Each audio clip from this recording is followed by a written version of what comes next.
नमस्कार दोस्तों, मैं देवराज सीनियर टीचर राजस्थान और आपका हमारे चैनल इंग्लिश स्टडी लवर्स में स्वागत है। दोस्तों हाजिर है एक नई वीडियो के साथ और इस वीडियो में हम चर्चा करने वाले हैं एमजीजीएस एग्जाम 2024 से रिलेटेड कुछ बातों पर।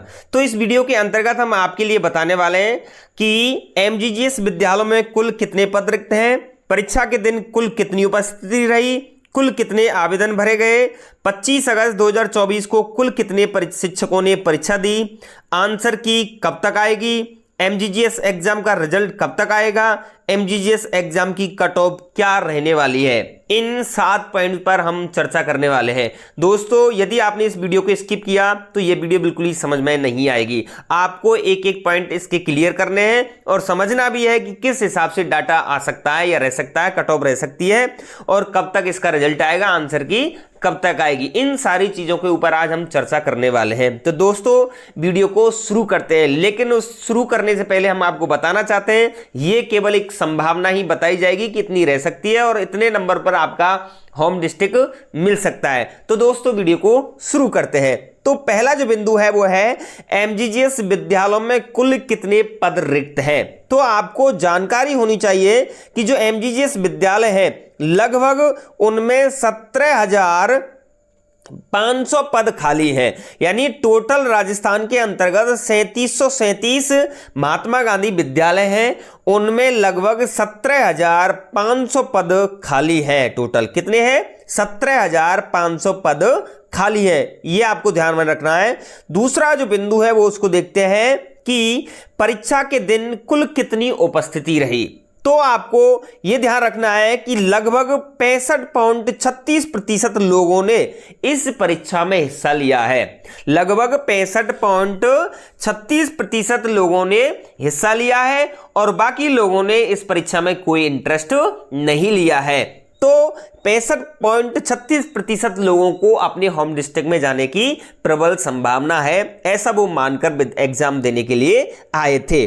अगला जो बिंदु है उसकी तरफ जाते हैं कि कुल कितने आवेदन भरे गए थे। तो आपको पता होना चाहिए लगभग 80,000 के आसपास आवेदनों की संख्या रही थी इसमें, यानी टोटल जो शिक्षक थे उन्होंने 79,350 शिक्षकों ने आवेदन किया था और उनके मन में मनसा थी कि वो उनका ट्रांसफर तो हो नहीं रहा है, बैन खुल नहीं रहे हैं, तो उनको था कि हम शायद इस परीक्षा के माध्यम से अपने होम डिस्ट्रिक्ट पहुंच जाएं। तो लगभग 80,000 जो शिक्षक थे वो इंटरेस्टेड थे एग्जाम में देने के लिए। लगभग 65.36% ही लोगों ने एग्जाम को दिया है। अगले बिंदु की तरफ जाते हैं कि 25 अगस्त 2024 को कुल कितने शिक्षकों ने परीक्षा दी। तो लगभग यहां पर 65.36% शिक्षकों ने जो परीक्षा दी थी उसका जो कुल औसत है वो 51,870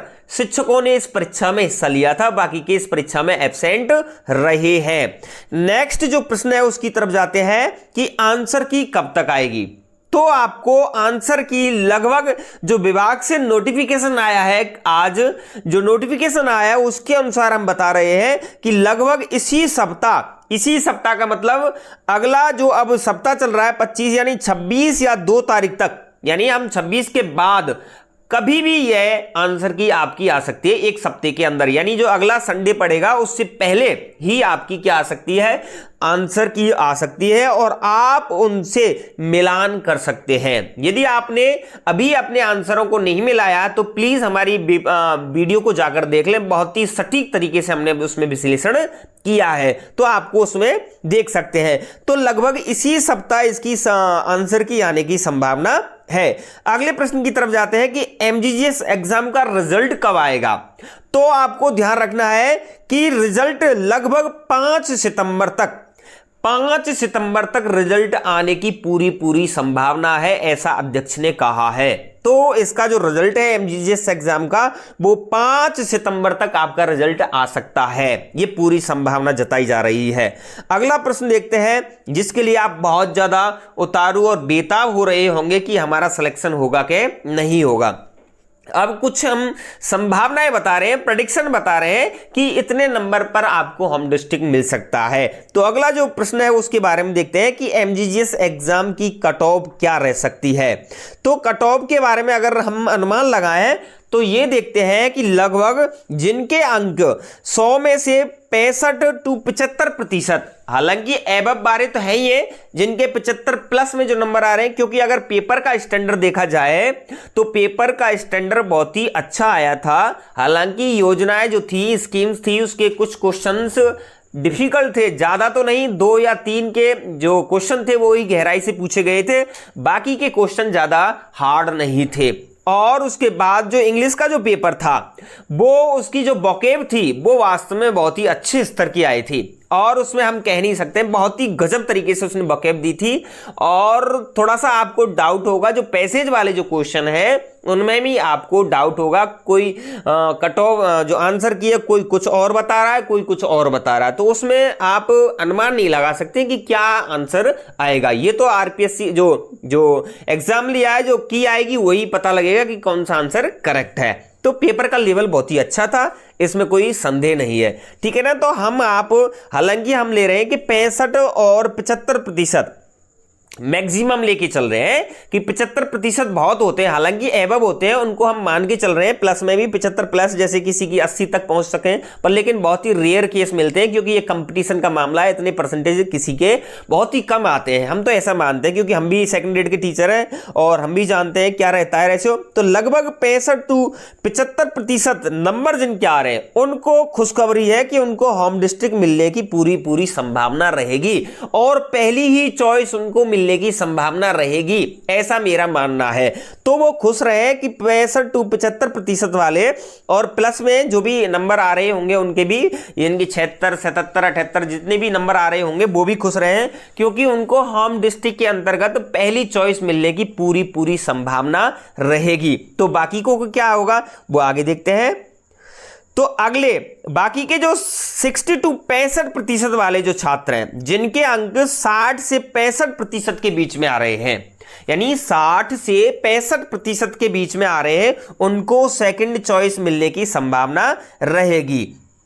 तो उनको सेकंड चॉइस मिलने की संभावना है। जैसे मान के चलो किसी शिक्षक ने मान के चलो अकेला ही डिस्ट्रिक्ट भरा है कि बीकानेर में ही मुझे सिलेक्शन लेना है, हनुमानगढ़ में ही सिलेक्शन लेना है, तो उनको जो पहला स्थान वो चाहते हैं कि मुझे बीकानेर के किसी ब्लॉक के किसी ग्राम पंचायत के उस स्कूल में जाना है, तो उनके जो 65% से एबव है, 75% तक है, तो उनको मिलने की संभावना रहेगी पहली चॉइस।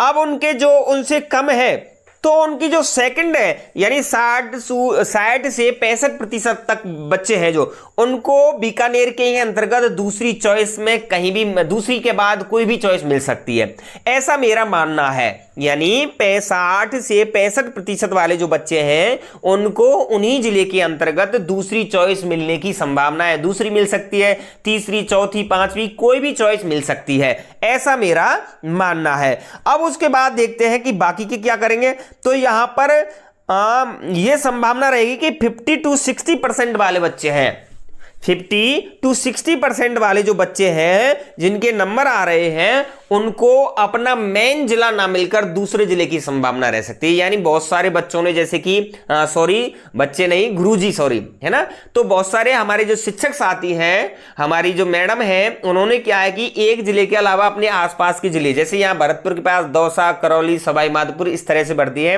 करौली के आसपास जो भी है, जैसे जयपुर के आसपास दौसा है, इस तरीके से बढ़ती है, तो उनको वो दूसरा डिस्ट्रिक्ट मिलने की संभावना है, ऐसा हमारा मानना है, ठीक है ना। तो उनको 50 और 60% वालों को सेकंड या तीसरा भी जिला मिल सकता है, और उनका फोर्थ वाले भी मिल सकता है, ऐसा हम अनुमान लगा रहे हैं।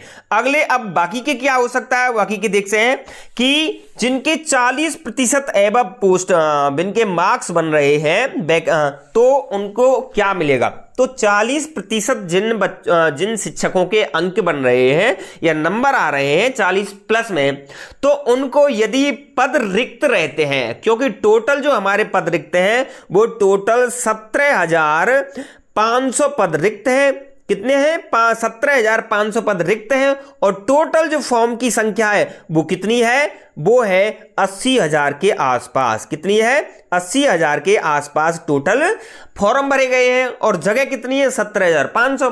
तो अब आप अनुमान लगाओ कि यदि इन बच्चों के लिए कोई पोस्ट रिक्त नहीं रहती है, तो ये बच्चे वैसे ही बाहर हो जाएंगे, उनको कोई स्थान नहीं मिलने की संभावना रहेगी। ये तो दिमाग से निकाल दें कि हमें 80,000 पोस्ट में जो आवेदक भरे गए हैं वो सोच रहे होंगे कि हमें 17,500 में मतलब क्या है जगह मिल सकती है। अब आप रिजल्ट के आधार पर भी डिपेंड करो, यदि किसी के 40% बन रहे हैं और उनमें रेशियो रहता है कि लगभग 16,000 17,000, तो उन सभी को मिलेगी। ये तो वाजिब सी बात है, आपको पता होगा। तो आपको रिजल्ट के ऊपर भी डिपेंड करना है कि 40% कितने शिक्षकों के नंबर आ रहे हैं, ये भी डिपेंड करना है। तो ये एक आकलन है कि इतने यदि आपके बन रहे हैं तो आपको इस तरीके से होम डिस्ट्रिक्ट मिलने की संभावना है। अब बहुत सारे शिक्षकों के मन में यह भी सवाल आ रहा होगा कि एग्जाम तो दे लिया, अब काउंसलिंग में शामिल हो या ना हो उसका क्या रीजन हो सकता है। तो एक बात मैं आपको स्पष्ट करना चाहता हूं कि आपको यह ध्यान रखना है, यदि आप काउंसलिंग में शामिल होते हैं और आपने वो फॉर्म भर दिया और आपने सेलेक्ट किए, आप सोच रहे हैं कि मुझे केवल अपने ही होम डिस्ट्रिक्ट में केवल 5 जगह ही मुझे चुननी है, तो 5 जगह ही चुन देंगे और मेरा सिलेक्शन हो जाएगा, ये सरासर गलत है। यदि आप काउंसलिंग में शामिल होते हैं और आपके सामने मान के चलो उसी जिले के 20 स्कूल खुलते हैं, 15 स्कूल या 5 स्कूल खुलते हैं, तो आपको पूरे ही स्कूल उसमें भरने ही पड़ेंगे।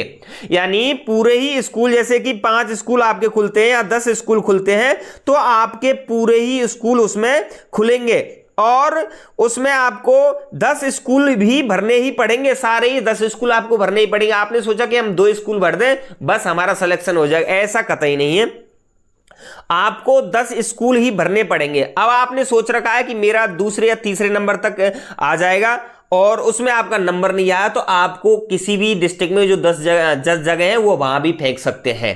तो ये आपको माइंड में रखकर काउंसलिंग करानी है। तो ये डाउट आपको पहले ही क्लियर करके जाना है कि यदि हाँ हम पूरे ही कहीं मान के चलो आपको कोई भी जिला मिल जाता है, जयपुर मिल जाता, तो जयपुर में आप कहीं भी लगने की संभावना रहती है कि हम कहीं भी लग सकते हैं, तो ही काउंसलिंग में शामिल होना, अन्यथा आपको जयपुर के सारे जिले भरने पड़ेंगे और आपको वहां कहीं भी पोस्टिंग मिल सकती है। और एक बार आप काउंसलिंग में शामिल हुए तो आपको ज्वाइन करनी ही पड़ेगी। तो दोस्तों ये छोटी सी जानकारी मैंने आपको देने का प्रयास किया है। यदि आपके मन में किसी भी प्रकार का कोई डाउट हो तो प्लीज हमें कमेंट के माध्यम से जरूर बताएं। वीडियो अच्छी लगी है तो प्लीज हमारी वीडियो को लाइक शेयर कमेंट करें, दोस्तों के लिए शेयर करें। चैनल पर पहली बार विजिट कर रहे हैं तो प्लीज हमारे चैनल को सब्सक्राइब करना ना भूलें, साथ ही साथ बेल आइकन दबाना भी ना भूलें, जिससे कि आने वाली वीडियोज आपको समय पर मिलती रहे। आज के लिए बस इतना ही, मिलते हैं किसी अन्य वीडियो के साथ, तब तक के लिए धन्यवाद दोस्तों।